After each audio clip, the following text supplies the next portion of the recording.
የክርስቶስ ትምህርት ጳውሎስ ሆስፒታል አልሰማህም።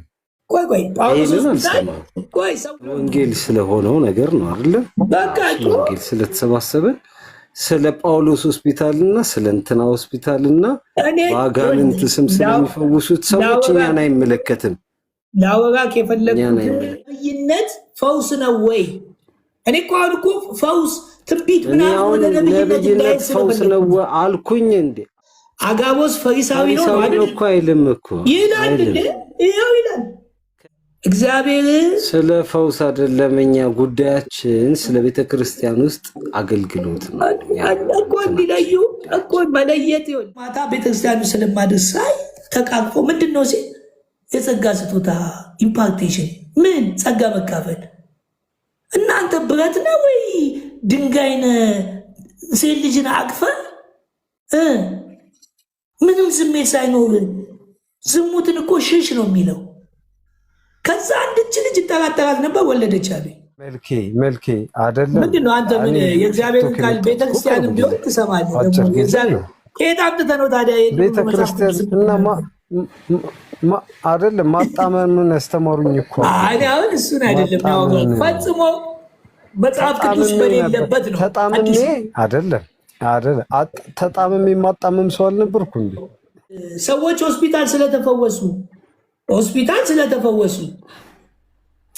ከተፈወሰም ካልተፈወሰም ውጪ ሞቶ ይፈውስ። እሱ የክርስቶስ አይደለም። ፈውስ ነው ካለ የክርስቶስ ትምህርት ጳውሎስ ሆስፒታል አልሰማህም።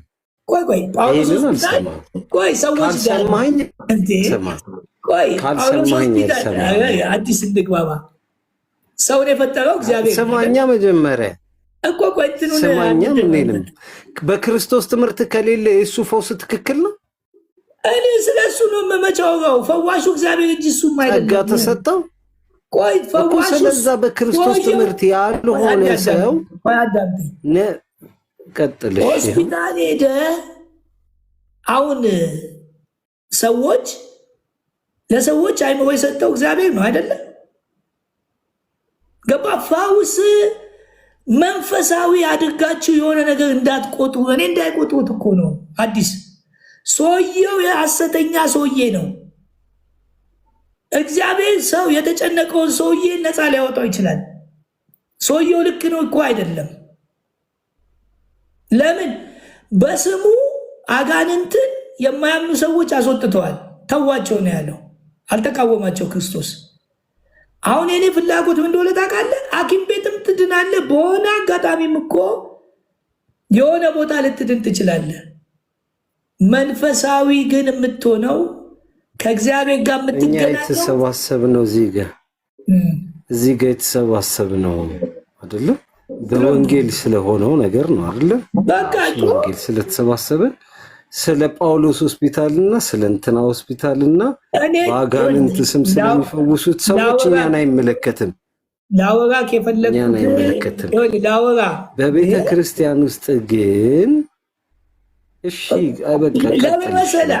በአንተም እግዚአብሔር መንገድ ላይ ሰው አግኝቶ አንተንም እግዚአብሔር ሊጠቀምብህ ይችላል። እግዚአብሔር ስለ ፈውስ አይደለም። እኛ ጉዳያችን ስለ ቤተ ክርስቲያን ውስጥ አገልግሎት ነው እኮ እንዲለዩ እኮ መለየት ይሁን። ስለተፈወስኩ ያ ሰው ልክ ነው እንዳይ እስላም የሆነ ዶክተር እኮ ማለት ነው አክሞ ያድን ምንም እንትን አይደለም ነው። በቃ ተግባባን። በምድራዊ ጥበብ በቃ አይደለም። ስለ ምድራዊና ስለ ስጋዊ ነገር ሳይሆን የምናወራው ስለ መንፈሳዊው ዓለም አይደለም። እኛ የተሰባሰብነው ስለ መንፈሳዊ ዓለም ለመነጋገር ነው። በክርስቶስ ሕይወት የሌለ አይደለም የፈውስ ጸጋ ተሰጠኝ፣ የነብይነት ጸጋ ተሰጠኝ ብሎ በቤተ ክርስቲያን ውስጥ መንፈስ ቅዱስ አይደለ የጸጋ ስጦታ ሰጥቶኛል ብሎ እንቀሳቀሳለሁ ካለ በክርስቶስ ትምህርት ካልሆነ ምንድነው ያለ? የጌታን ነብይነት ፈውስ ነው ወይ? እኔ እኮ አሁን እኮ ፈውስ ትንቢት ምናምን ነብይነት ፈውስ ነው አልኩኝ እንዴ? አልኩኝ እኮ ለሌሎቹ ትምህርት እንዲሆን ነው እንዲለዩ እኮ ነብይ ትንቢት ይናገራል። ይሄ ምንም አይተናል። ግን ትንቢት ብቻ ነው ወይ ስራው? የት እኮ የቱ ጋር አዲስ ኪዳን ላይ አጋቦስ ተናገረ እኮ። አጋቦስ ኪዳን ነው። እሱ ፈሪሳዊ ነው፣ የብሉይ ኪዳን ነው ማለት ፈሪሳዊ አይደለም። እንትን የሆነ ከአይሁድ የብሉይ ኪዳን ነብይ ነው ያለው እንጂ አዲስ ኪዳን አይሁድ አይደል እንዴ? ፈሪሳውያን ስማቸው በብሉይ ኪዳን ነው፣ አዲስ ኪዳን ነው። ቆይ እና ሌላ ከየት አመጣው? አይ በአዲስ ኪዳን ተናገረ። ኧረ ቆይ እንደማመጥ ፈሪሳውያን ስማቸው በአዲስ ኪዳን ክርስቶስ ስላለ ክርስቶስ ነው እንደ የሸዋቸው ፈሪሳውያን ስማቸው። እስቲ ንገረኝ አንተ። አሁን የገባው ሚኪ አጋቦስ በአዲስ ኪዳን ተናገረ። አዳምጠኛውን ፈሪሳውያን አዳምጠኝ። ቤተ መቅደስ በክርስቶስ ጊዜ አለ የለም? አለ። ፈሪሳውያን በአዲስ ኪዳን ስላሉ የአዲስ ኪዳን አገልጋዮች ናቸው። ይሄማ አምኖ በአዲስ ኪዳን የምጠይቅን ብቻ መልስልኝ። አንዳንዴ እንደ እግዚአብሔር ቃል መሄድ ስለምፈልግ ነው። ፈሪሳውያን የአዲስ ኪዳን አገልጋዮች ናቸው። በአዲስ ኪዳን ነው ወይ የተሾሙት? አይደሉም። አጋቦስ ፈሪሳዊ ነው አይደለም? ቆይ አንዴ አዲስ አትግባ። ቆይ አንዴ እሱን ልጨርስና ወደ አንተ መጣል። አጋቦስ ፈሪሳዊ ነው አይደል? እኮ አይልም እኮ ይላል እንዴ? ይኸው ይላል። ከይሁዳ ወረደ ነው የሚለው። ኧረ ይላል። ይኸው ለምን ከይሁዳ ወረደ ነው የሚለው? ኧረ ማንበብ ግን ፈሪሳዊ ግን ቆይ እኔ ነብይ ማለት ቀይ ግን አይ አይደለም። ፈሪሳዊ የሚለው ስም ተቀይሯል። እኮ አንዴ በጌታ አዲስ እኔ ያለ እግዚአብሔር ቃል እንደማልናገር ታውቃለህ። ይኸው የሚለው አንዴ ሚዩት አድርገው። አዲስ ፈሪሳዊ ነው፣ የብሉይ ኪዳን ነብይ ነው። ይኸው ላንብብ። የብሉይ ኪዳን በአዲስ ኪዳን ፈሪሳዊነት ቀርቷል አይደለም? ፈሪሳዊነት ቀርቷል። አዲስ ኪዳን የብሉይ ኪዳን ዘር አይደል እንዴ? ፈሪሳዊነት ዘር አይደል እንዴ? ፈሪሳዊነት ዘር አይደለም? ጳውሎስም አይሁዳዊ አይደለም ማለት ነው። አይሁዳዊ አይደለም አለቁ። አንዴ በጌታ አንዴ እግዚአብሔርን ቃል ላንብብ። እንትን አትበል። አይሁዳዊነትም ቀርቷል። አሁን አንዴ እኔ እንትን የምለው ቆይ አዲስ ሚውት ላድርግ። አንዴ ላንብብ። እነሱ ሊሰሙ በጣም ተቆጡ፣ ሊገድሉትም አሰቡ። ነገር ግን በአሕዛብ ሁሉ ዘንድ የከበረ የሕግ መምህር፣ እንግዲህ ብሉይ ኪዳን ነው፣ ገማልያ የሚሉት አንድ ፈሪሳዊ፣ ይኸው የሕግ መምህር ነው፣ ፈሪሳዊ ነው። ኢየሱስን እኮ የሚያምንም አይደለም። ስለ አጋቦስ ነው ስለ ገማልያ ነው። አዲስ አስጨርስ እንጂ አንዳንድ ጊዜ ምን ሆነ ነው? አይ ስለ አጋቦስ ነው እኮ ነው የጠየኩት። አስጨርሰኝ። ገማልያ ነው የምትለኝ? ኧረ አስጨርሰኝ። በኢየሱስ ክርስቶስ ፈሪሳዊ በሸንጎ ተነስቶ ሐዋርያትን ጥቂት ፈቀቅ እንዲያደርጉ አዘዘ። ነብይነቱ የሕግ መምህርነቱ የብሉይ ኪዳን ነው። ይኸው ማነው እሱ? ማን ነው? ገማልያ።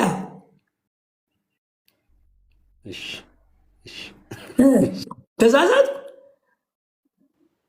አትሳሳት። ሚኪል ኧረ ሚኪል የአንተ መልእክት ሌላ ቦታ ነው። ለዚያ ነው እነዚህ ያልኩት። እንዴት ያንተ መልእክት? እኛ ያወራን ያለ ነው ስለ አጋቦስ አወራው። እኔ አሁን አጋቦስ ከአፌ ወጣ። እኛ ስለ አጋቦስ ነው ያወራን። ባልተባለ ነገር ለምን ትለኛለህ? እኔ ነብዩነት የገማልያው ፈሪሳዊ ነው ስል እናንተ ያላችሁ ያለመግባባት ያለማዳመጥ። ይሄ እኮ ነው አለማዳመጥ፣ በጣም መጥፎ ነው። ኖ እኛ በአዲስ ኪዳን የእኛ መነሻ በአዲስ ኪዳን ትንቢት ይነገራል። አቸኩሉ። መልካም። እኔ በእውነት በጣም ለእግዚአብሔር ቃል በጣም ጥንቃቄ ነው የማደርገው። በጣም ግን በአዲስ ኪዳን ትንቢት ቆይ ለሱ ጥያቄ ለአዲስ ኪዳን ነብይነት ስጦታ ትንቢት መናገር ነው። እሱ ብቻ አይደለም፣ ሌሎች አገልግሎቶችን መኖር ይችላል። ግን ትንቢት ይናገራል። በአዲስ ኪዳን በግልጽ የተጻፈበት እስቲ ንገረን አንተ ሚኪ። አሁን ቀደም ያነሳነው ክፍል ሐዋርያ ሥራ ምዕራፍ 21 ላይ ምን አጋቦስ በአዲስ ኪዳን የነብይነት ጸጋ ትንቢት መናገር ነው ይላል። ኖ እንደዛ አይልም። ነብይ ግን ትንቢት ተናገረ ነው የሚለው። ነብይ ትንቢት እንደተናገረ ይናገራል። እና የጸጋ ስጦታ ነው አለ። ትንቢት መናገር የጸጋ ስጦታ ነው አላለም። ለነብዩ ተሰጥቷል ወይስ ሌሎች አሉ ትንቢትን የሚናገሩ የጸጋ ስጦታ የተሰጣቸው? ምን አልከኝ? ስለዚህ ነብይነት ግልጽ አይደለም። ከፍ ብለህ አይወል መልኬ ከፍ ብለህ እኮ አንተ ያልከውን በደንብ ነው የሚናገረው። አይ መልኬ የሚናገረው ነገር በደንብ ይገልጸዋል። ቁጥር 9 ነው። አንተ ሐዋርያም ሆነ ሌላም የጸጋ ስጦታ ሆነ ትንቢት ልትናገር ትችላለህ። ግን ትንቢት በትክክል እሱን የሚያጠናክርልህ እኮ ነው። እሱን የሚያጠናክርልህ ነገር በነገውም ወተን ወደ ቂሳሪያ መጣን። ከሰባቱም አንድ በሚሆን በወንጌላዊ ፊልጶስ ቤት ገብተን በእርሱ ዘንድ ተቀመጥን። ለእርሱም ትንቢት የሚናገሩ 4 ደናግል ሴቶች ልጆች ነበሩት። ነብይ ናቸው እነዚህ? ወይኔ ጉድ ነው። ነብይ ናቸው? ኧረ ሴቶች ነብይ ናቸው ወይ? አይደሉም፣ ትንቢት የሚናገሩ ናቸው። ትንቢት መናገር ነብይነት አይደለም። ትንቢት መናገር ትንቢት ይናገራል። አዎ ይናገራል። እሺ ኦንላይን ያዝናቸው፣ በእናትህ ኦንላይን እና ፓሲፊክን ያዝናቸው። ይቅርታ እኔ እኮ በእናታቸው የእግዚአብሔር ቃል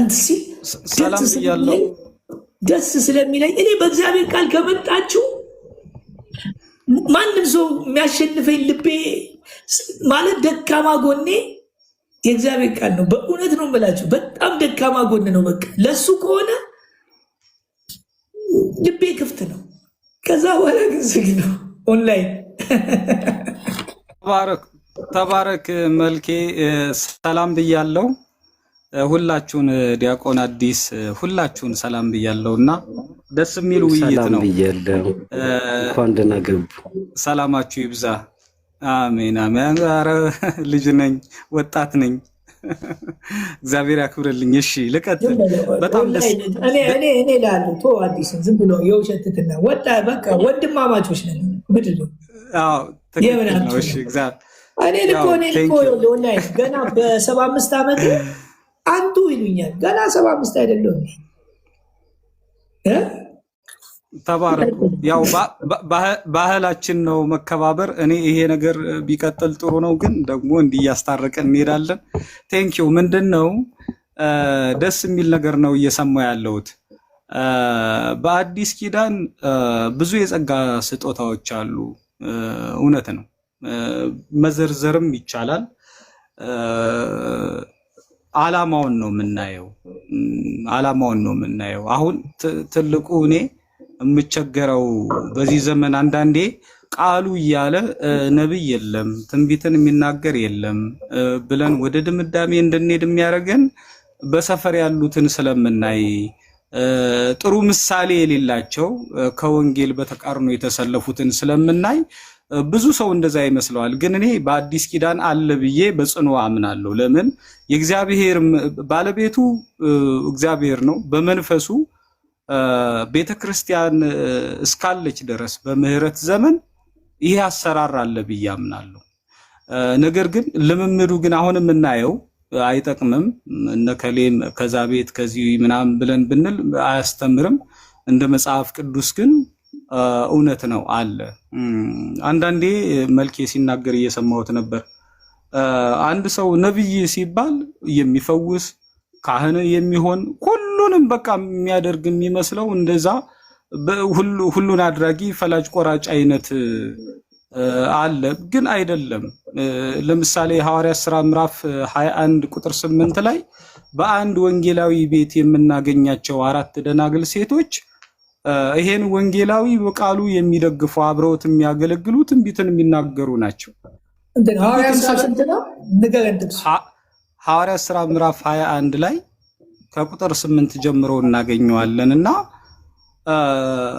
በእግዚአብሔር ሥራ የሚተባበሩ የመንፈስ አንድነትን ደግሞ የሚጠብቁና እንግዲህ ይህ ጸጋ ሲሰጥ ደግሞ ወንጌልን ለማጽናት ስለሆነ በመበላለጥ እንደዛ አይደለም። 4 ደናግል ሴቶች ስማቸው እነማን እንደሆነ አይታወቅም። በጣም የሚገርመኝ ነገር ግን በዚህ ወንጌላዊ ቤት አብረው የሚያገለግሉ ፊልጶስ በሚባል ወንጌላዊ እስኪ ላንብቡ። በነገውም ወጥተን ይላል ሐዋርያት ሥራ ምዕራፍ 21 ቁጥር 8 ወደ ቂሳሪያ መጣን። ከሰባቱም አንድ በሚሆን በወንጌላዊው ፊልጶስ ቤት ገብተን በእርሱ ዘንድ ተቀመጥን። ለእርሱም ትንቢትን የሚናገሩ 4 ደናግል ሴት ልጆች ነበሩት ይላል። ስማቸው ግን አይታወቅም። ለምን?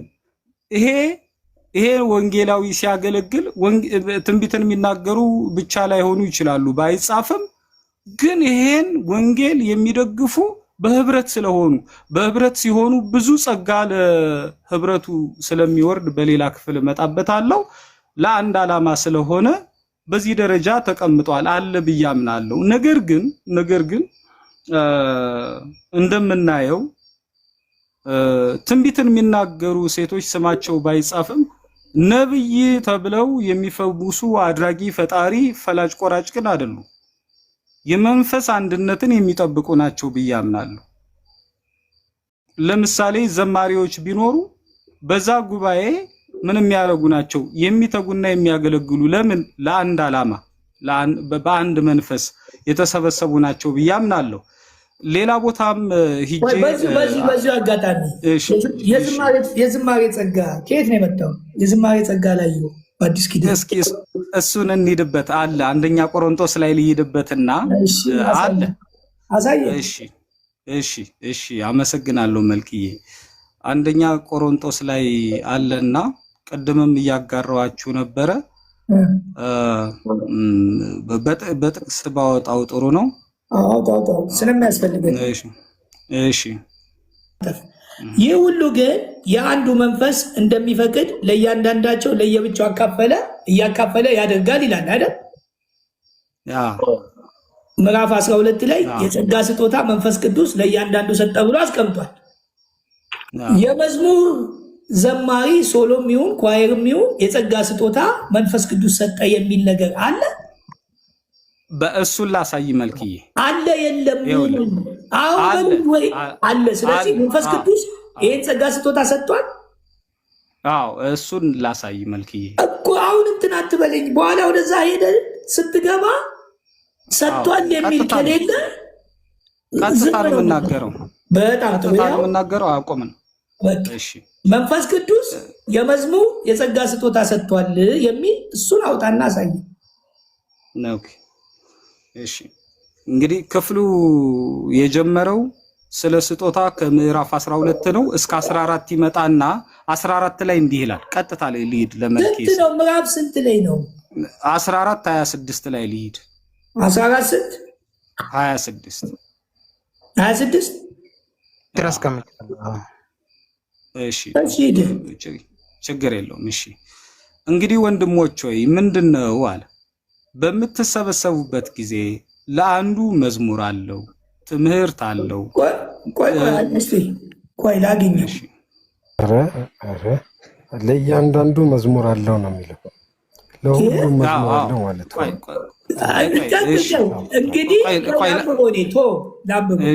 እንግዲህ ወንድሞች ሆይ ምንድን ነው በምትሰበሰቡት ጊዜ ለእያንዳንዱ መዝሙር አለው ነው ያለው። ትምህርት እዚህ ጋር ቁም። አንድ መግለጥ አለው፣ በልሳን መናገር አለው፣ መተርጎም አለው። ሁሉ ለማነጽ ይሁን ይላል። ለእያንዳንዱ ትምህርት አለው፣ ለእያንዳንዱ መዝሙር አለው፣ ትምህርትም አለው፣ መግለጥም አለው፣ በልሳን መነገር አለው፣ መተርጎምም አለው። ሁሉ ለማነጽ ይሁን ይላል አይደለ? ይሄ ከምዕራፍ 12 የቀጠለ ለእያንዳንዱ የተዘረዘሩት መልክዬ እኮ ለእያንዳንዱ ያለው መዝሙር ነው ያለው አይደል? ለእያንዳንዱ መዝሙር አለው አይደለም። ስጦታን አመልካችሁ ነው የተቀመጠው። የመጽሐፉን ሐሳብ አይደለም። የመጽሐፉ ሐሳብ ተጠምዝዟል። እንዴት ተጠምዝዟል እንደምትለኝ ላሳየ እንዳሳየ እኔን ነው አዲስዬ፣ እኔን ነው እኔ ከ12 ነው የሚጀምር ከ12 ጀምሮ 14 ላይ ግን አይደለ ከ12 ይጀምር ግን ማለት ነው እዚህ ጋር ስለ መዝሙር ሊገልጽ የፈለገው ነገርና ከዛ ስለ ጸጋ ስጦታ እንዴት እንደሆነ ሊገልጽ የፈለገውን እኔ ላሳይ። እሺ ከፈቀድክልኝ አመሰግናለሁ። እንግዲህ ወንድሞቼ ለመማር ስለሆነ ችግር የለውም ቀጥል። እሺ ምንድነው ብሎ ጠየቀ። በምትሰበሰቡበት ጊዜ አለ ለእያንዳንዱ መዝሙር አለው፣ ለሁሉም ማለት ነው ለእያንዳንዱ መዝሙር አለው አይደለም? ትምህርትም አለው ለእያንዳንዱ ገብቷል። መግለጥ አለው፣ ልሳን መናገር አለው፣ መተርጎም አለው። ሁሉ ለማነጽ ይሁን አለና በልሳን የሚናገር ቢኖር 2 ወይም ቢበዛ 3 ሆነው በየተራቸው ይናገሩ፣ አንዱም ይተርጉም። አየው አሁን በልሳን የሚነገር ነገር በመንፈስ ቅዱስ የሚነገር ነገር ስለሆነ ወይም ደግሞ አሁን በልሳን የሚነገር ነገር ሚስጥር ስለሆነ አንዱ ይተርጉም ይላል። የሚተረጎም ነገር ነው። አየው ገብቷል። ለምሳሌ እሺ የሚተረጉም ባይኖር ግን ያዘነ ቢኖር ይጸልይ ይላል፣ ደስ ያለው ቢኖር ይዘምር ይላል እኮ። የሚተረጉም ባይኖር ግን በማህበር መካከል ኦንላይን ሚውቱን አንሳው ትቀጥላለህ። አይ ለአንተ ላቀብል ነው አዲስ ያዘነ ቢኖር ይጸልይ ማለት ያዘነ የጸጋ ስጦታ ነው ማዘን አይደለም። ደስ ያለው ቢኖር ይዘምር ይላል እና ጸጋ ያላቸው ብቻ ነው የሚዘምሩት። እኔ መዘመር የለብኝም። ትምህርት የጸጋ ስጦታ ነው። መጀመሪያ ትምህርት የጸጋ ስጦታ ነው። ማስተማር የሚችል ትምህርት የነበረ ነገር ነው። ጸጋ ትምህርት ሲባል በአዲስ ኪዳን ግን እንዴት እንደምንረዳው አላውቅም። ሐሳባችሁን ልረዳ ልማር ችግር የለም። ትምህርት ሲባል በክርስቶስ ኦንላይን እሱ አንዳንዶችን ሐዋርያት፣ ሌሎችን ነቢያት፣ ሌሎችን ወንጌል ሰባኪዎች፣ ሌሎችን እረኞች አስተማሪ እንዲሆኑ ሰጠ። አስተማሪነት ነው ጸጋ፣ ትምህርት ነው ጸጋ። ሰጠ ከተባለ ትምህርት የሚሰጥ ነው ማለት ነው። የአዲስ ኪዳን አስተማሪ ከተባለ ተሰጥቶ ነው የምታስተምረው። አስተማሪ አይደለም። መልኬ በዚህ መልኩ እናስቀምጠው። በክርስቶስ የሆነ ትምህርት ያልተገለጠ አለ ሰው የሚገልጠው በራሱ የሚገልጠው ወይ በመንፈስ የሚገልጸው ስለዛ ማለት ነው። የተሰጠ ነገር በዛ መንፈስ የሚሰጥ ነው አይደለም። ትምህርቱ እኮ የተጻፈ ነው።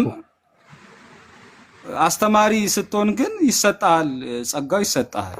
አስተማሪነቱ ነው የሚሰጠው። አስተማሪነቱ ነው አስተማሪነቱ ትክክል። አስተማሪነት ትምህርቱማ የተሰጠ ነው የተገለጠ ነው።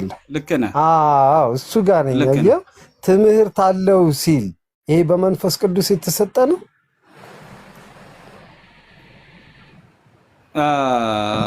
አሁን ባወራንበት ልክ አስተማሪነት ይሰጠዋል እንጂ ትምህርቱ የተገለጠ ነው። እሱን ተስማምተናል። ስለዛ ትምህርት የነበረ ነው አይደል? መዝሙርስ አለው ሲል አሁን እዚህ ጋር ከዚህ ኮንቴክስት አንግል ዘማሪነት የጸጋ ስጦታ እያለክ ነው። እስቲ በዛ በአስተማሪ እንሂደውና ዘማሪነት የጸጋ ስጦታ እያለን ነው ወይስ መዝሙር ነው እያንዳንዱ እያለን ነው? እስቲ ይኸውልህ መዘመር አይደለም። ዘማሪነት በጸጋ ሊሰጥ ይችላል። መዝሙር ግን በጸጋ ይሰጥ። ዘማሪነት እኮ የለም እኮ ዲያቆን። ዘማሪነት ሀሳቡ እኮ አይጣላኝም ነው አይደለ? ቆይ አይደለም። ዘማሪነት አላለማ። ዘማሪነት አላለም። ይኸውልህ መማር የሁላችንም ነው አይደለም እኮ መዝሙር። ይኸውልህ እዚህ ጋር ጥቅሱ ላይ መዝሙር በጸጋ ተሰጠ የሚል እንትን ትርጉም ይዞ ስለተመጣ አሁን መዝሙር በጸጋ የሚሰጥ ነገር ነው ወይ? መዝሙር መዘመር የሚዘመረው መዝሙር በጸጋ የሚሰጥ ነው። ከትምህርት ላይ ተውጣቶ የሚመጣ ነው። እሺ ይሄን ልበል በቃ ይሄን ልበል። እኔ አንዲት እድል ብቻ ሰጠኝ ላስታርቅበት የምችል ክርስቶስ ቤዛ ነው፣ ክርስቶስ በደሙ አዳነኝ ብዬ ብዘምር ይሄ መዝሙር በጸጋ የተሰጠኝ ነው። ተስማምተናል እኮ ይሄ ትምህርቱን ነው የምንዘምረው፣ የተሰጠን ነው። ይሄንን የሚል ክርስቶስ ቤዛ ነው ብሎ የዘማሪ ስጦታ የዘማሪ ጸጋ ስጦታ አለ። አዎ አሁን በዚህ ተስማምተናል። ክርስቶስ ቤዛ ነው ለማለት አንድ የዘማሪ ስጦታ አለ ብለህ ካመንክ ክርስቶስ እኮ ቤዛ ነው ብሎ እኔ አሁን ለራሴ ብዘምር የዘማሪነት ስጦታ ነው የተሰጠኝ ወይስ መዝሙር እየዘመርኩ ነው? ስለ ክርስቶስ ቤዛ ነው መዝሙር እየዘመርክ ነው። ስለዚህ የዘማሪነት የሚባል ስጦታ የለም ማለት ነው። ዘማሪነት የሚባል ጸጋ የለም። እሺ ጥሩ። ይሄንስ አንድ ክፍል ደግሞ እስኪ ከዚህ ጋር የሚሄድ እንዴት ታዩታላችሁ? ጥሩ። በዚህ ከተግባባን እኔ መዝሙርን ከምን አንጻር አየዋለሁ? ደስ ያለው ይዘምር። ቅድም እንደተባለው ማንም ሰው ሊዘምር ይችላል እንደተባለው ሁላችንም እንዘምራለን፣ ችግር የለውም። ነገር ግን የወህኒ መሰረት እስኪናወጥ ድረስ ሲዘምሩ ድንቅ ተአምር ሊያደርግ የሚችል የተለየ ደግሞ ይሄ የእግዚአብሔር ፕሬዘንስ ያለበት ጸጋ አለበት ብዬ የምለው መዝሙሩ ምን እንደሆነ ግጥሙ ምን እንደሆነ ባይጻፍም ሐዋርያት ሥራ ምዕራፍ አይ ቲንክ 16 ይመስለኛል ጳውሎስና ሲላስ በእስር ቤት ሳሉ ይዘምሩ ነበር ይላል። ይሄንስ ምን እንበለው? ይሄን ከእናንተ ሰማለሁ። ቀላል ነው። ጥላቸው ሲፈውስ እየዘመሩ ነው ወይስ እግዚአብሔር ከነሱ ጋር ስላለ ነው? ስላለ ነው በቃ እንጂ ዝማሬው አይደለም። ኢየሱስ ክርስቶስ ከነሱ ጋር ስላለ እንጂ መዝሙሩ አይደለም። ያንን ሁሉ ተአምር ያመጣው ኢየሱስ ትክክል። ኢየሱስ ከኛ ጋር ሲኖር ሁልጊዜም ራሱን ለክርስቶስ የሰጠ በዚህ ዘመንም ጳውሎስና ሲላስ ሲዘምሩ የቤቱ ከተናወጠ አሁን አጋንንት ይወጣል፣ በዝማሬ አጋንንት ይወጣል ይለዋል። ለምን የዝማሬ ጸጋ ይለዋል። አጋንንት ስትዘምርም ስትጸልይም ምንም ስትል ይወጣል። ለምን? እግዚአብሔር ከአንተ ጋር ስላለ። ገባል? ለምሳሌ ሄጄ ጨርቁን ብነካ እፈወሳለሁ አለች። ጨርቁ ነው እንደ የሚፈወሰው አይደለም። ጨርቁን የለበሰው ማን ስለሆነ ነው? ኢየሱስ። እምነቷ ነው። ይሄን ያለው አይ እንትኑን ነው ብለን የፈውሱ እሱን ችግር የለውም። ጨርቁን እፈውሳለሁ ያለው የፈወሰው ጨርቁ ነው ኢየሱስ ነው። ለምን? ጨርቁን የለበሰው ማን ስለሆነ? ኢየሱስ። አንተ ውስጥ ኢየሱስ ስላለ ነው ሰዎች የሚፈወሱት ወይስ አንተ ፈዋሽ ስለሆንክ ነው? ኢየሱስ ስላለ ነው። መልክዬ ያለ ኢየሱስ እንዴት ይሆናል? አሁን በዚህ ዘመን በዚህ ዘመን መዝሙር ስለዘመኑ ነው። አይ እዚህ ጋር የምትጨምርበት መልክዬ እኔ ግን መዝሙር ባይዘምሩ ኖሮ የእስር ቤቱ መሰረት አይደለም የእስር ቤቱ መሰረት አይናወጥም ነበር። መዝሙር ባይዘምሩ ኖሮ ቀላል ነው እንጂ እነ ጴጥሮስ ዘምሮ ነው እንደ ወጡት። የነ ጴጥሮስ ኦንላይን አይናወጥም። ጴጥሮስ ዘምሮ ነው የወጣው። እነ ጳውሎስ ማለት ይላል ቃሉ የሚለውን ነው እኔ ቀጥታ የምናገረው። ጴጥሮስ ዘምሮ ነው ወይ የወጣው? ቃሉ የሚለው ነው እኮ ለዛ እኮ ነው ይኸውልህ፣ የወይኑ መሰረት ተናወጠ ማለት በሚዘምሩበት ጊዜ እግዚአብሔር እነሱን ያስወጣል። አሁን ዝማሬው ሳይሆን ኢየሱስ ከነሱ ጋር አለ። ጴጥሮስን ጎኑን ወቅቶት መልአኩ አይደል እንደ ይዞት የወጣው? መልአኩ ነው እንዲያስወጣው ያዳነው አይደለም። ማን ያዳነው ያስወጣቸው? እዚህ ታዲያ ዝማሬ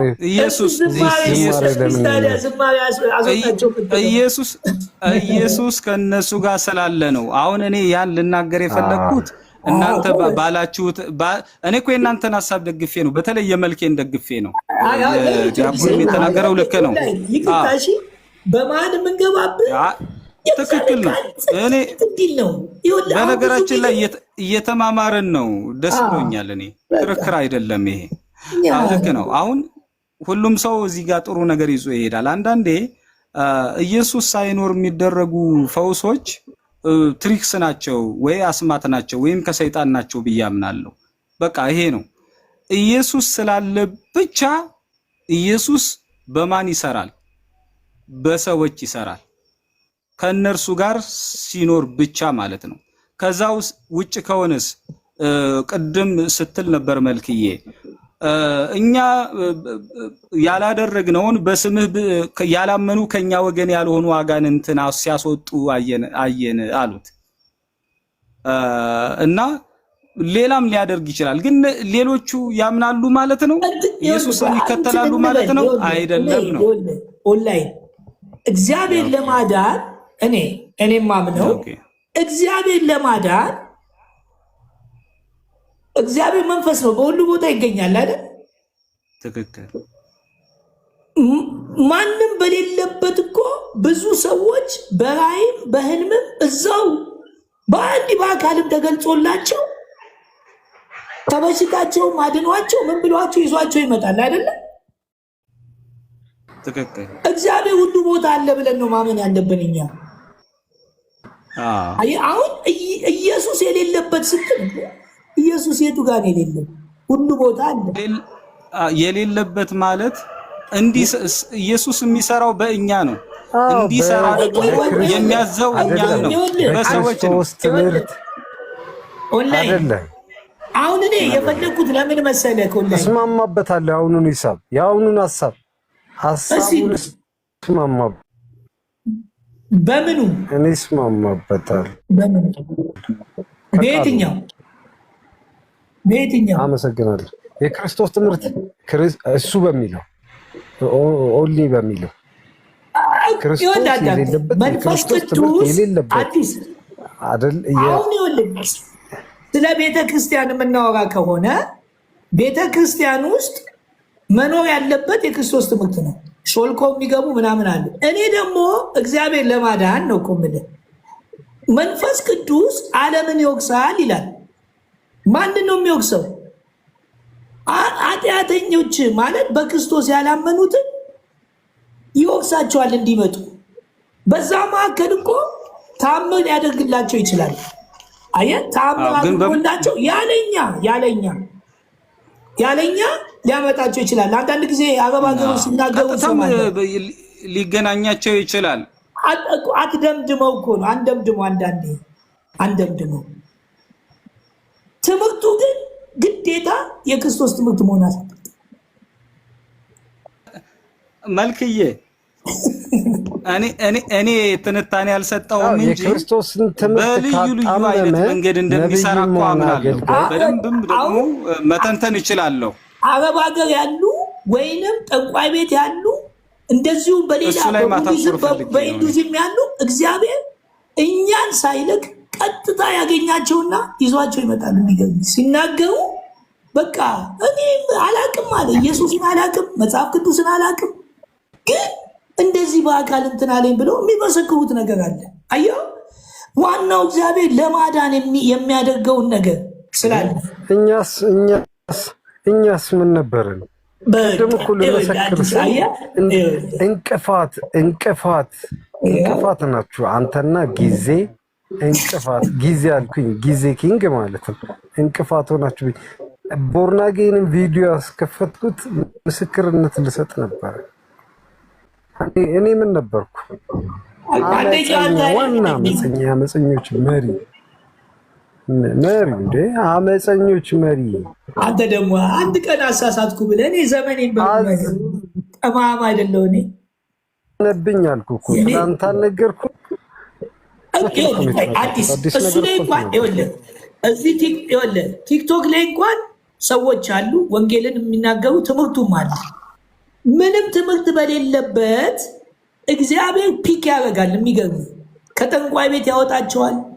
ከቡዲዝም መልኬ አይደለም። ምንድን ነው አንተ ምን የእግዚአብሔር ቃል ቤተክርስቲያንም ቢሆን ትሰማለህ። ደግሞ ከየት አምጥተህ ነው ታዲያ? ቤተክርስቲያን እና አይደለም ማጣመምን ያስተማሩኝ እኮ እኔ አሁን እሱን አይደለም ያወራው ፈጽሞ መጽሐፍ ቅዱስ በሌለበት ነው። ተጣምሜ አይደለም ተጣምሜ ማጣመም ሰው አልነበርኩ እንዴ? እንኳን ለዚህ አልነበርኩም ደግሞ አንድ ላይ ሆነን እንጂ እኔማ ፕሮቴስታንቶችን በተለይ እግዚአብሔር ይቅር ይበለኝ እነ ኦንላይን ምናምንማ መከራ ነበር ማሳየው።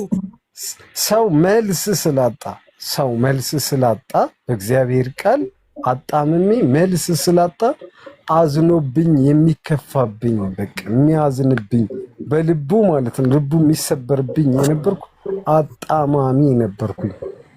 ከኔ ጋር ያሉ እንኳን የተጣመመባቸው ሰዎች በዚህ ደረጃ ማጣመም ይቻላል ወይ ብለው እስኪደነቁ ማጣመም የነበርኩ መልኬ እንኳን አጣማሚ ነበርኩ። እኔ እኮ አንድ ጊዜ አዲስ የማይረሳኝ እኔ እግዚአብሔር ነኝ አስባልኩ ታውቃለህ። እኔ እግዚአብሔር ነኝ ያለ ያ ሰው እስከዛሬ ምን አለ ብቶ ልጁን ብቶ ቪዲዮ ተሰራበት። ደግሞ እኔ መጨረሻ ላይ እኔ እግዚአብሔር ነኝ ማለት ወደ ቃሉ ስመጣ እኔ እግዚአብሔር የሚያስብል አስባልኩት። መልኬ በነገራችን ላይ እግዚአብሔር በጣም መጥፎ ሰው የሚያደርግህ የምትሆነው ለምን እንደሆነ ታውቃለህ? ሊቀይርህ ሲል እኮ ሊያመጣ ሲፈልግ የሚሳደቡ የሚዝቱ ይሄ ለሃይማኖት ምናምን የሚሉ እነሱ ናቸው ወደ ክርስቶስ የሚመጡት እንጂ ይሄ አሁን ለሁለት ለስላሳው ሰውዬ ኦርቶፔዲዎች ምናምን ለስላሳው ሰውዬ አይደለ? ይሄ ለስላሳው ወይ እንትን ምንድን ነው ጌታ ራሱ ያለው እኮ ወይ ጨውኑ ያልጭ አሁን ያለበለዚያ ድንጋይ ሆነ ተብለህ ትጣላለህ። ይሄው ደግሞ አወጣለሁ ያለው ጌታ። ስለዛ በጣም ክፉ አጣማሚ ከሆንክ በጣም አደገኛ አጣማሚ ከሆንክ በቃ ጌታ ሊያመጣህ ነው። ተጠራጠር፣ ራስን ተጠራጠር። የሆነ ሰዓት ላይ ጌታ ሊዋጋ ነው፣ ሊወቅስ ነው። በራድ ወይም ትኩስ አይደለም። ስራን አውቃለሁ። በራድ ወይ ትኩስ ብትሆን መልካም በሆነ ነበር። እንዲሁ ለብ ስላልክ በራድ ወይ ትኩስ ስላልሆንክ ከአፌ ልተፋ ነዋል። አሁን ያስቸገሩን በተለይ ኦርቶ ጴንጤዎች ናቸው። እዚህ አንድ ላይ የሆኑና በተለይ አሁን እናንተ ጴንጤንም አይሰማችሁ ኦርቶዶክስ አይሰማችሁ እንትን አስብለናል። በተለይ ማነው ፓስተር አሌክስ ነው ከኦርቶዶክስ ጋር ሆኜ አውግዘዋለሁ። መልካሙ ትምህርቱ አለኝ እኮ አንድ ቀን ገባዋ። አንተ ማን አውጋዥ ያደረገ ደግሞ ጭራሽ አየህ። ሲሳይን ተመልከቱት። አኬን እንድትነኩበት አይፈልግም። አሁን እነዚህ ምን እንደናቸው ቅልስልስ ወይዚ አይደሉ ወይዚ አይደሉ። አያችሁ እነዚህ መቼም ቢሆን ለመምጣት እግዚአብሔር ተአምር ያደርግባቸው እንጂ ይሄ የሚሳደበው ግን እንደ ጳውሎስ አሳዳጁ ገዳይ ናግባ ጆሲ ግባስ አሁን የተጣመምከው የዘንድሮ ጴንጤዎቹ ከመጽሐፍ ቅዱስ ሲሉና ደግሞ መልሰው እኛን ይቃወሙናል።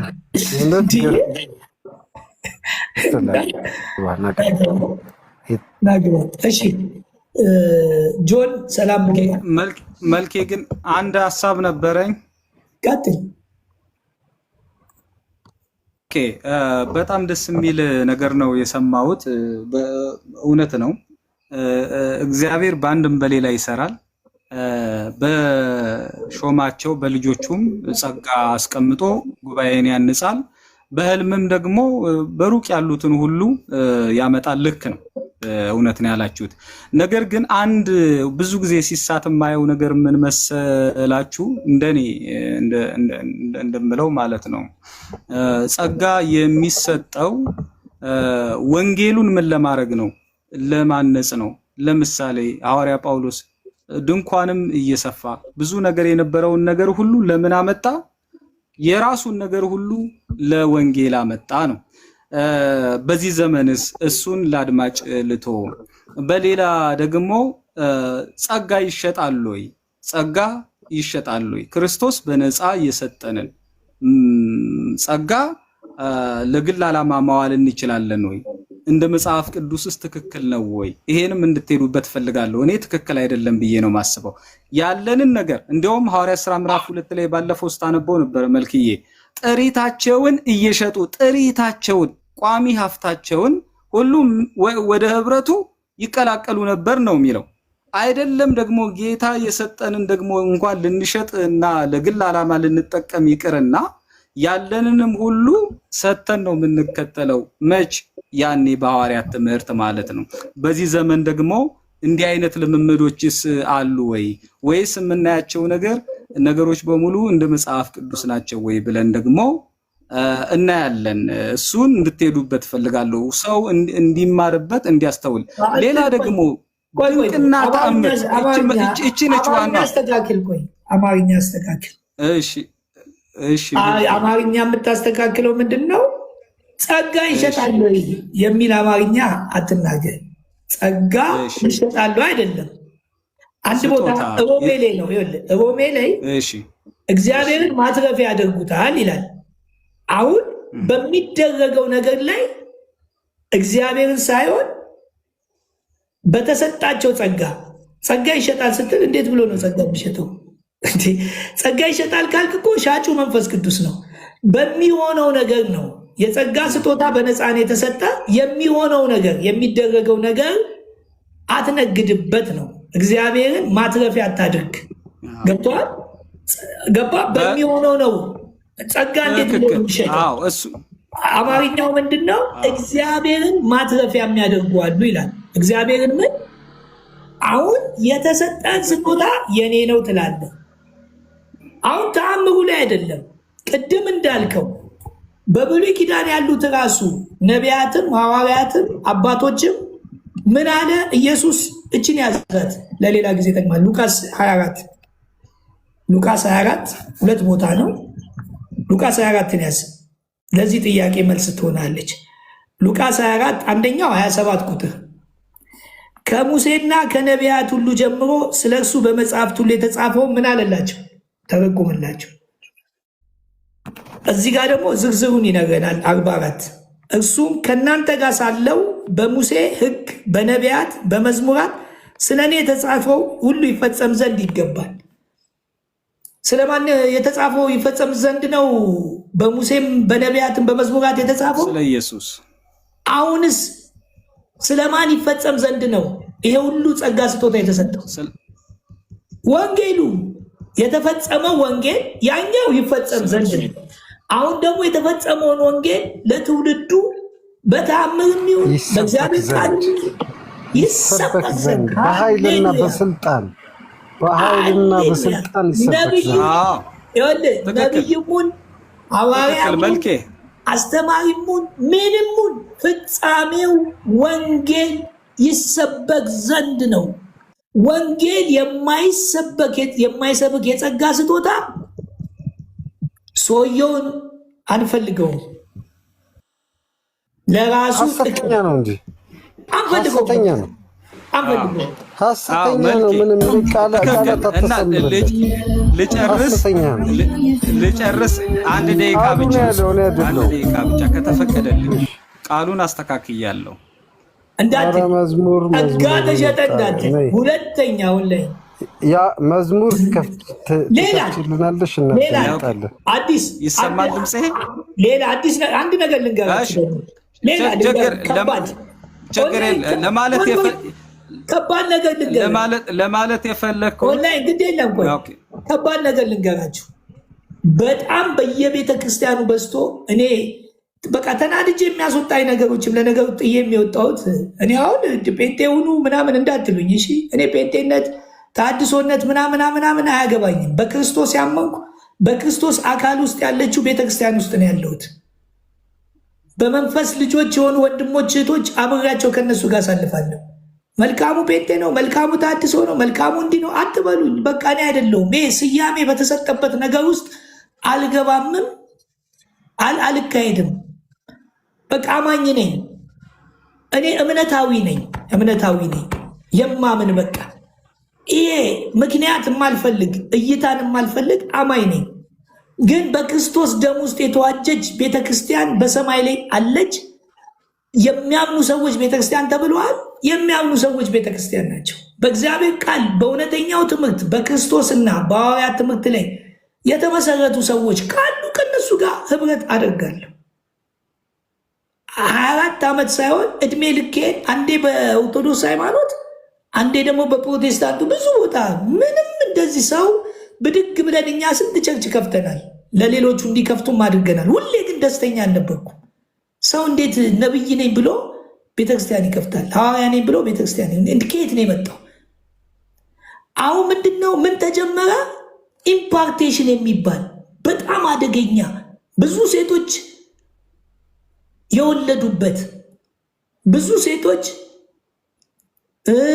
ከወንዶች ጋር ሴክስ ያደረጉበት ምን ኢምፓርቴሽን የጸጋ መካፈል ብለው በስጋ ጸጋን የሚሰጠው መንፈስ ቅዱስ እንዴት ነው ተቃቅፈ? እኔ ብዙ ጊዜ ቤተክርስቲያን ድሮ አዳር አለ ፕሮግራም ሲባል እናቶችም አባቶችም ወጣቱም ህፃኑትን አንድ ላይ ነበረ። አሁን የወጣቶች ፕሮግራም ብለው አንድ ቀን ማታ ቤተክርስቲያኑ ስለማድረስ ሳይ ተቃቅፎ ምንድን ነው ሲል የጸጋ ስጦታ ኢምፓርቴሽን ምን ጸጋ መካፈል። እናንተ ብረት ነው ወይ ድንጋይነ ሴት ልጅን አቅፈ ምንም ስሜት ሳይኖር ዝሙትን እኮ ሽሽ ነው የሚለው። ከዛ አንድች ልጅ ይጠራጠራት ነበር፣ ወለደች አለኝ። አያቸው መካፈል ይላል። እጁን ጭኖ ሊሾምክም ይፈልጋል እንዴ! በእጅ የሚተላለፍ ምንድን ነው ያለው? አያችሁ በጣም አደገኛ። አንድ ሰው ደግሞ ኢትዮጵያ ውስጥ መጥቶ ነበር። ሴቶችን ምን አላቸው? በሴክሽዋል ነው ጸጋ የሚካፈለው ብሎ ከብዙዎች በኋላ ግን ኢትዮጵያ ውስጥ አንዳንድ ጊዜ እንደዚህ አይነት ነገር አይሳካም። ብዙ ጊዜ አንዳንዴ ይገርመኛል። ያ ሰው ጥሎ ጠፋ፣ አልተመቸውም። ኢትዮጵያ ውስጥ በሴክስ ጸጋ መካፈል እና ሴቶች ደግሞ እኔ እኮ የሴቶች ይኸውላችሁ ሴቶች ክርስቲያን ለመሆን በጣም ቅርብ ናቸው፣ ለመተውም ቅርብ ናቸው። ሴቶች ናቸው ያስቸገሩት። ነቢያትን ያስበዙት ሴቶች ናቸው። ወንዱ ምክንያቱም ለምን ይላል አንዳንዴ በግድ ነው በሆነ ረጅም ጊዜ። ሴቶች ግን ለልጆቻቸው ካላቸው ለሆነ ነገር ካላቸው ይሄዳሉ። በቃ ጠንቋይ ቤትን በብዛት የሚካሄዱ ለሆነ ነገር ሴቶች አንተ ቢውጣ ድግጅ ስለዚህ ኦንላይን መልክዬ ኦንላይን ኢምፓርቴሽን ደግሞ የሚባል አለ።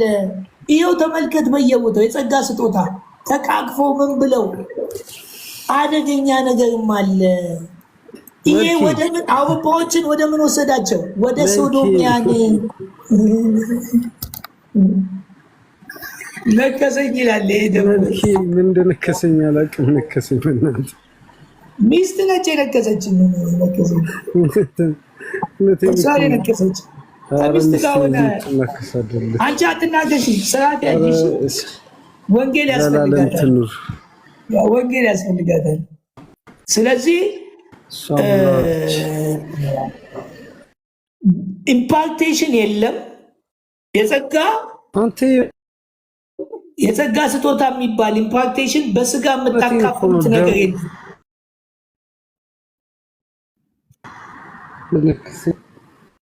ይሄ ሰውዬ ሚውት አድርጉት። ቀጥል። ኦንላይን ፕሮፌት ናግባ፣ በእናትህ ስለ ነብይነት እያወራን ስለሆነ ናግባ።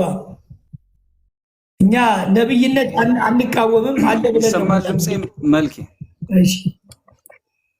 ሰላም ጸጋ ፍቅር ከእናንተ ጋር ከብት ከቤታችን ማጠፋ ብለን እንዲህ በናፍቆት መናፈቅ ጀምሮ ቤተሰቦች እኮ አለቃሉኝ። በቃ ባሎችም እኮ እንደ ልጆች ያደርጋቸዋል። ባል ሳምታይምስ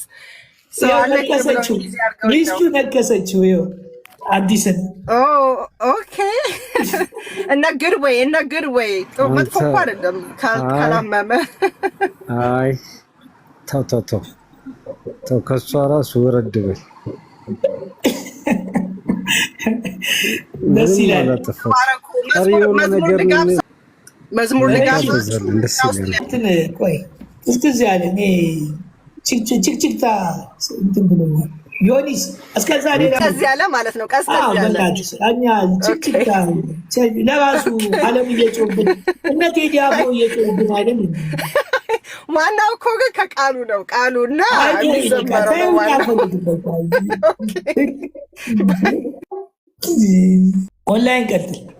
ይሰማል ድምጼ መልክዬ? እንደውም ጮክብን። ጥሩ እሺ።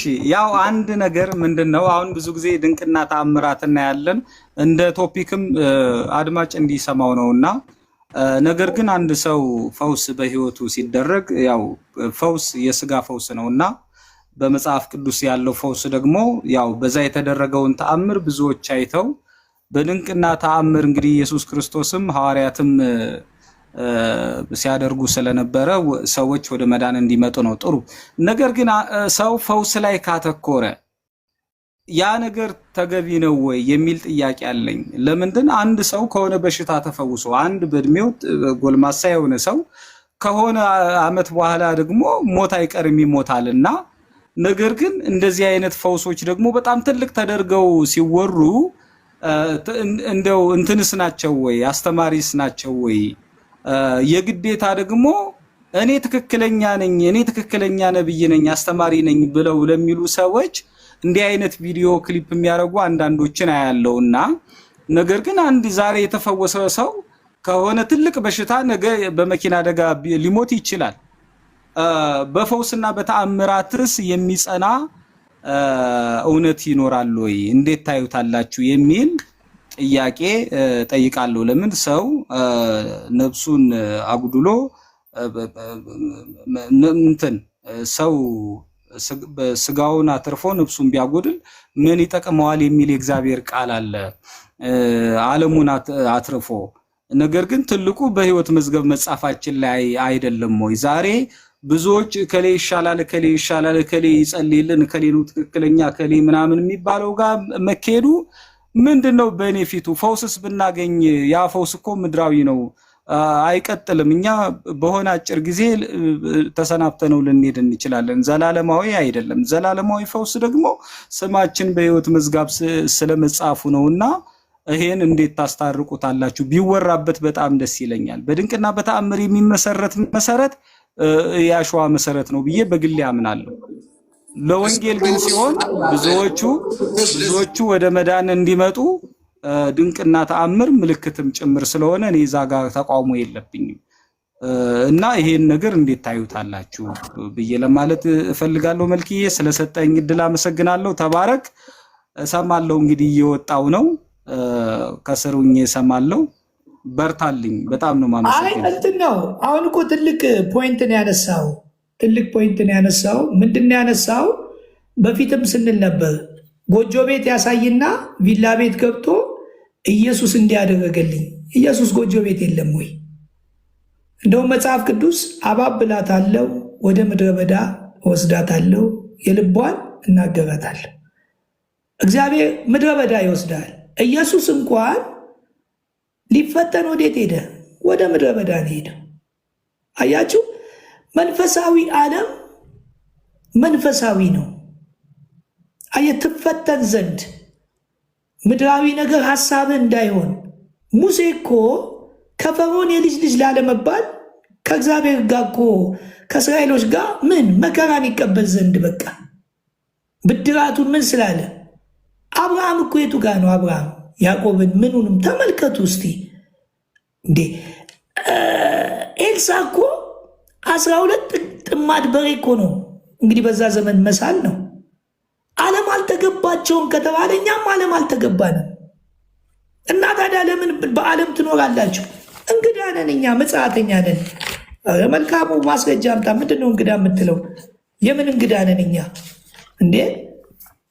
ጽድቁን ፈልጉ ሌላው ይጨመርላችኋል ተብሏል እኮ። እኛ እኮ በምድር ላይ ራሱ 100 እጥፍ ምናምን 100 እጥፍ ሲል ምንድን ነው?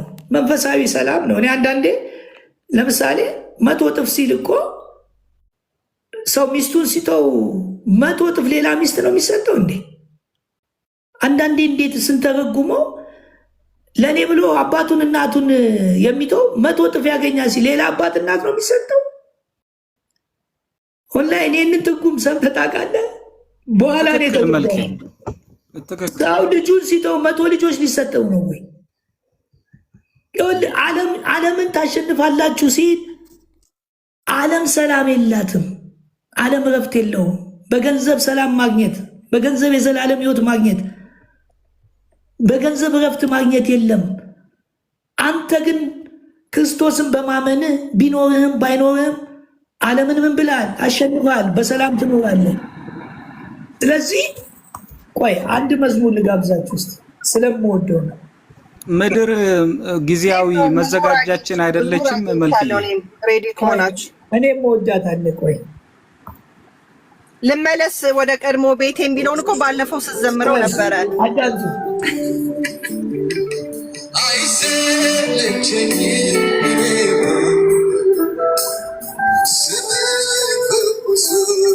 ለዚህ ስም ክብር ያለው ሰው አለ እዚህ ቤት? ለዚህ ስም ክብር አለኝ የሚል ሰው ሃሌሉያ! እልልታችሁ ለኢየሱስ ክብር ይሁን። ሃሌሉያ!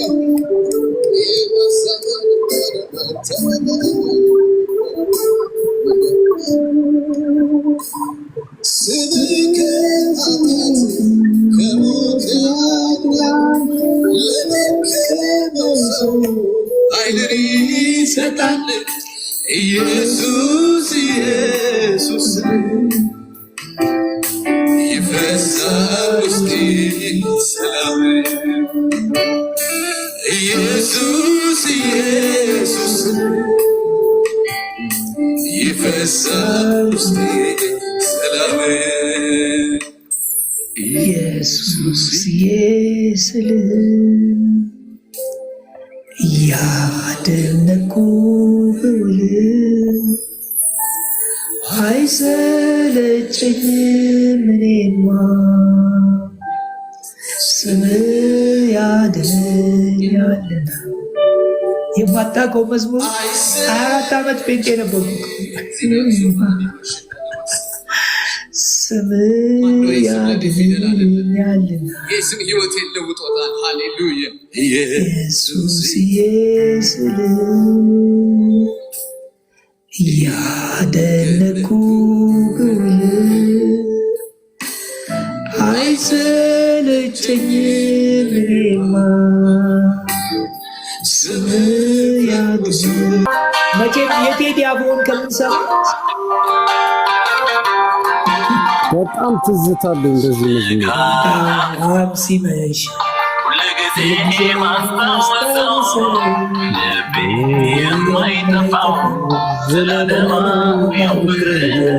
አሜን አሜን አሜን። I love it. ሁልጊዜ ማስታወሰው የማይጠፋው ስለማየው ፍቅር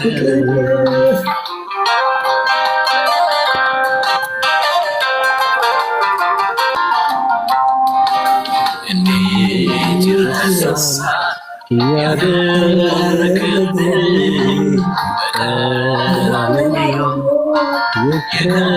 የከፈትልኝ ፍቅር በሕይወቴ ዛሬ ትኩስ ነው ካለጠለኝ እንዳትርከው በሰዎች ያጥሮኛል እናቶች ያጥሮኛል ፍቅር ምን ምላሽ ይገኛል?